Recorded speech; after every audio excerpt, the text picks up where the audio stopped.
Hi friends, welcome to my channel. இன்றைக்கி நம்ம சேனலில் எந்த டாப்பிக்கை பற்றி பார்க்க போகிறோம் அப்படின்னா சோஷியல் ஜஸ்டிஸ் அண்ட் சில்ட்ரனை பற்றி பார்க்க போகிறோம். என்னோடய ப்ரீவியஸ் வீடியோஸில் நான் சோஷியல் ஜஸ்டிஸ் அண்ட் விமனை பற்றி போட்டிருந்தேன். இப்போ நம்ம சில்ட்ரன்ஸுக்கு ஆதரவாக இருக்கக்கூடிய என்னென்ன லாஸ்லாம் இருக்குது, அதுக்கான விஷயங்கள் என்ன அப்படின்னு சொல்லிட்டு டீட்டெயிலாக பார்க்கலாம். First guardian and wards act 1890. Guardian and wards act 1890 என்ன சொல்லுது அப்படின்னு சொன்னால், இது என்னது அப்படின்னா, it provides consideration the welfare of child while appointing and guardian. அதாவது ஒரு கார்டியனை நம்ம ஒரு பாதுகாவலரை ஒரு சில்ட்ரன்ஸுக்கு கொடுக்கும் போது, அதாவது அவங்க கார்டியனாக ஒருத்தங்களை அப்பாயிண்ட் பண்ணும் போது அவங்க கரெக்டாக பார்த்துப்பாங்களா அந்த குழந்தைய அப்படின்னு சொல்லிட்டு நம்ம நல்லா அனலைஸ் பண்ணி நம்ம அவங்களுக்கு ஒரு கார்டியனை இந்த குழந்தைக்கு கொடுக்கணும். அதுக்காக இருக்கக்கூடிய ஆக்ட் தான் கார்டியன் அண்ட் வார்ட்ஸ் ஆக்ட் 1890 அப்படின்னு சொல்லிட்டு சொல்கிறாங்க. Next children act 1933.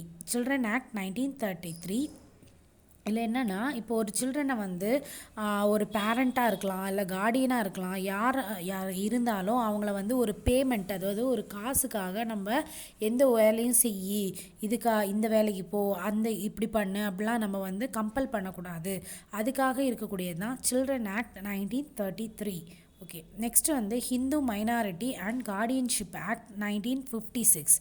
இந்த ஆக்ட் என்ன சொல்லுது அப்படின்னு சொன்னால், it codifies the law related to minority and guardianship among the Hindus. ஹிந்துஸில் இருக்கக்கூடிய மைனாரிட்டிஸ் இருக்காங்கல்ல, அவங்களுக்கு ஒரு கார்டியன்ஷிப் போடும் போது அந்த கார்டியன் எப்படி இருக்கணும், அந்த மாதிரி விஷயத்தெல்லாம் சொல்கிறது தான் Hindu minority and guardianship act 1956. இது மட்டும் இல்லாமல் அதை அந்த பர்சனை கார்டியன்ட்டை அப்பாயிண்ட் பண்ணும் போது அந்த பர்சன் எந்த மாதிரியான விஷயங்களெல்லாம் கடைப்பிடிக்கக்கூடாது அப்படின்னு சொல்லிட்டு எல்லாத்தையும் அந்த கோர்ட் கரெக்டாக அவங்கக்கிட்ட டீட்டெயில்ஸை ப்ரொவைட் பண்ணணும். அதுக்காக இருக்கிறது தான் இந்த Hindu minority guardianship act. Next young persons act, young person harmful publication act 1956. இந்த ஆக்ட் என்ன சொல்லுது அப்படின்னு சொன்னால், prevents the dissemination of certain publication harmful to young person. Harmful publication is that tend to corrupt a young person to commit offences or act of violence or cruelty. அதாவது அந்த சின்ன பிள்ளைங்களோட மனசை கெடுக்கிற மாதிரி எந்த ஒரு விஷயத்தையும் நம்ம செய்யக்கூடாது. அதுக்காக அந்த மாதிரி விஷயத்தெல்லாம் நம்ம அவாய்ட் பண்ணணும். ஃபார் எக்ஸாம்பிள், இந்த சிகரெட்டை பிடிக்கிற மாதிரி காமிக்கிறது, சின்ன பிள்ளைங்க ட்ரிங்க்ஸ் அடிக்கிற மாதிரி காமிக்கிறது, இந்த மாதிரிலாம் பண்ணால் அந்த பிள்ளைங்களோட மைண்டு நல்லா கரப்ட் ஆகும்.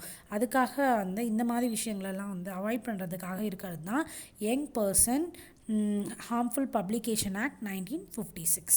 Next children act 1960. ஏற்கனவே நம்ம சில்ட்ரன் ஆக்ட் 1933 பார்த்தோம். இது சில்ட்ரன் ஆக்ட் 1960. இந்த ஆக்ட் எதுக்காக சொல்கிறது அப்படின்னு சொன்னால், இது ஸ்பெஷலாக அந்த யூனியன் டெரிட்டரியில் இருப்பாங்க இல்லையா, அந்த யூனியன் டெரிட்டரியில் இருக்கக்கூடிய சில்ட்ரன்ஸ்க்கு என்னென்னா கரெக்டான care, protection, maintenance, welfare, training and education and rehabilitation of neglected or delinquent children. கைவிடப்பட்ட குழந்தைகள், குறிப்பிட்டு யூனியன் டெரிட்டரிஸில் இருக்கக்கூடிய கைவிடப்பட்ட குழந்தைகளுக்கோட அந்த வாழ்வாதாரத்தை இம்ப்ரூவ் பண்ணுறதுக்காக கொண்டு வரப்பட்டது தான் இந்த சில்ட்ரன் ஆக்ட் 1960 அப்படின்னு சொல்கிறாங்க. Next child labour prohibition and regulation act 1986.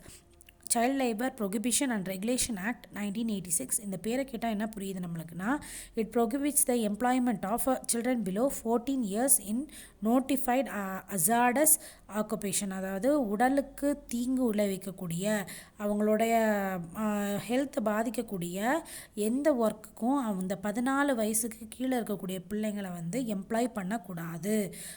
அந்த மாதிரி இருக்கிறதுக்காக கொண்டு வரப்பட்ட, அதை அவாய்ட் பண்ணுறதுக்காக கொண்டு வரப்பட்ட ஆக்ட் தான் child labour prohibition and regulation act 1986 அப்படின்னு சொல்லிட்டு சொல்கிறாங்க. அடுத்து லீகல் சர்வீசஸ் அத்தாரிட்டி ஆக்ட் 1987.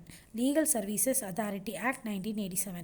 இது சில்ட்ரன்ஸுக்காக இருக்கக்கூடியது இந்த ஆக்டை மாதிரியே நம்ம லீகல் சர்வீஸ் அத்தாரிட்டி ஆக்ட் 1987 விமனுக்கும் அதே மாதிரி ஆக்ட் இருக்குது.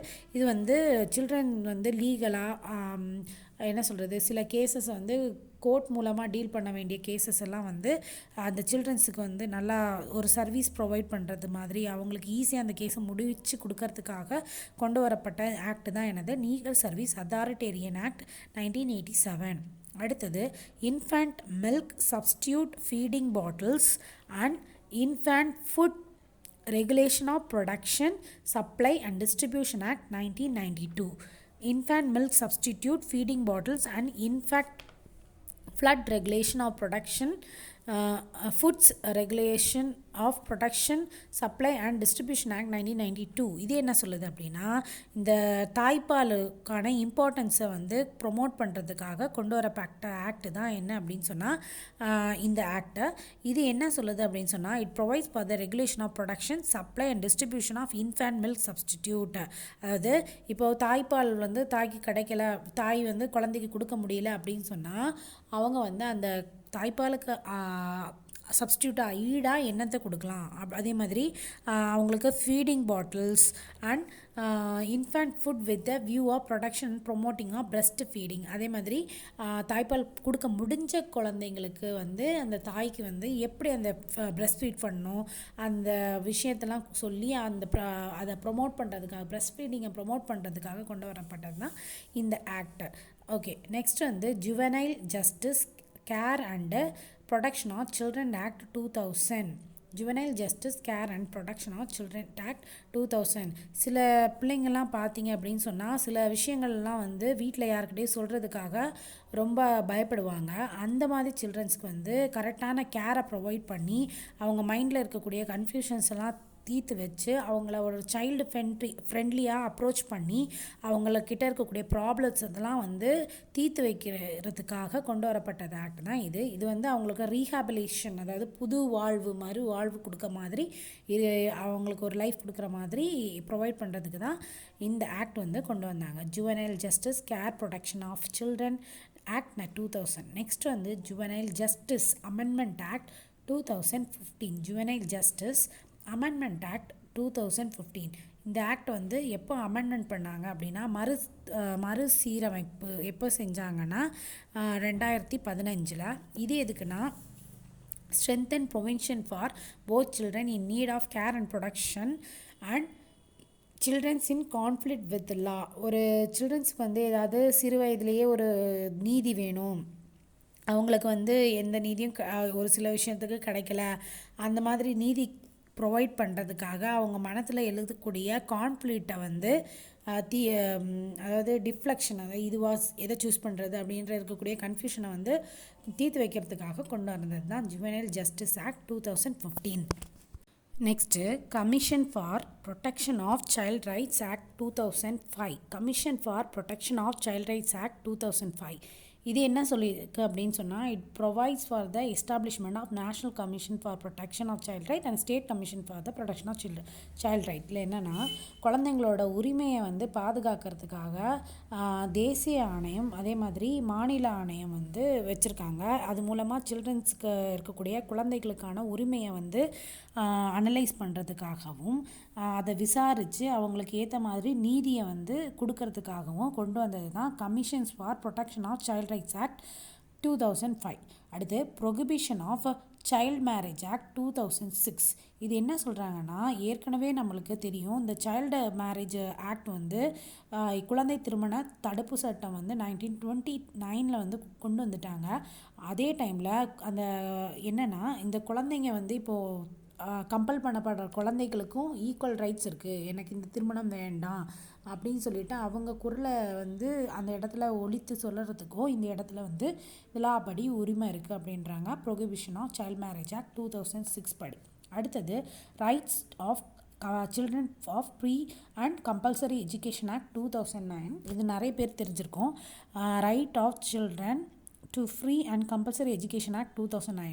இது என்ன அப்படின்னா ஒரு சில்ட்ரனுக்கு வந்து அது ஏஜ் ஆஃப் 6 to 14 இருக்க 6லேருந்து 14 வயசு வரை இருக்க குழந்தைங்களுக்கு கண்டிப்பாக ஃப்ரீயாகவும் கம்பல்சரியாகவும் எஜுகேஷன் வந்து ப்ரொவைட் பண்ணணும். எங்கே அப்படின்னா பக்கத்தில் இருக்கக்கூடிய ஸ்கூல்லையே நம்ம கம்ப்ளீட் ப்ரொவைட் பண்ணலாம் டில் தே கம்ப்ளீட் தர் எலமெண்ட்ரி எஜுகேஷனை முடிக்கிற வரை அவங்க பக்கத்துலேயே இருக்கக்கூடிய ஸ்கூலில் அவங்களுக்கு ஃப்ரீயான எஜுகேஷன் வந்து ப்ரொவைட் பண்ணலாம் அப்படின்றதுக்காக கொண்டு வரப்பட்டது தான் இந்த ஆக்ட். அடுத்தது pre conception and pre natal diagnostic prohibition of sex selection act 1994. இது ஏற்கனவே நம்மளுக்கு தெரியும். பிறக்கிற குழந்தை ஆணா பெண்ணா அப்படின்னு சொல்லிட்டு முன்னாடியே நம்ம வந்து பார்த்து அனலைஸ் பண்ணிடக்கூடாது. பொண்ணாக இருந்தாலும் பையனாக இருந்தாலும் எல்லாத்தையும் எல்லாருமே அக்செப்ட் பண்ணிப்பாங்கன்னு சொல்ல முடியாது. ஒருவேளை அபார்ஷன் பண்ணலாம். அந்த மாதிரி இருக்கக்கூடிய அந்த விஷயங்களை தடுக்கிறதுக்காக கொண்டு வந்தது தான் இந்த act. Next protection of children from sexual offences, POCSO act 2012. இது முக்கியமான ஒரு ஆக்டு. போக்சோ சட்டம் நிறைய நியூஸ்லலாம் கேள்விப்பட்டிருப்பீங்க. Protection of children from sexual offences, POCSO act 2012. இதில் என்னென்னா, it provides protection to childrens from the offences of sexual assault, sexual harassment and pornography. அனாவசியமாக இந்த சின்ன குழந்தைங்கள தெரியாத பிள்ளைங்களெல்லாம் என்ன பண்ணுவாங்கன்னா செக்ஷுவலாக அசால்ட் பண்ணுவாங்க. பேரண்ட்ஸ் பக்கத்தில் இல்லாத நேரத்தில் ஈவன் ரிலேட்டிவ்ஸ் கூட அந்த மாதிரி பண்ணலாம். ஹராஸ்மெண்ட் பண்ணலாம், அவங்கள அடிக்கலாம், நிறைய டார்ச்சர்ஸ் பண்ணலாம். இந்த மாதிரி விஷயத்துக்காக அந்த குழந்தைங்கள வந்து அதுலேருந்து பாதுகாக்கிறதுக்காக அந்த ஸ்பெஷல் கோர்ட் ஃபார் எல்லாம் எஸ்டாப்ளிஷ் பண்ணி அந்த குழந்தைங்கள பாதுகாக்கிறதுக்காக கொண்டு வந்தது தான் இந்த போக்சோ ஆக்ட் 2012. அடுத்து போக்சோ ஆக்ட் வந்து அடுத்து திரும்பி அமெண்ட்மெண்ட் பண்ணாங்க. அது எப்போ சட்ட சீர்திருத்தம் பண்ணி கொண்டு வந்தாங்க என்னைக்குன்னு பார்த்தீங்கன்னா 2019 வந்து கொண்டு வந்தாங்க. To introduce the death penalty as a punishment for offences of penetrative sexual assault and aggravated penetrative sexual assault.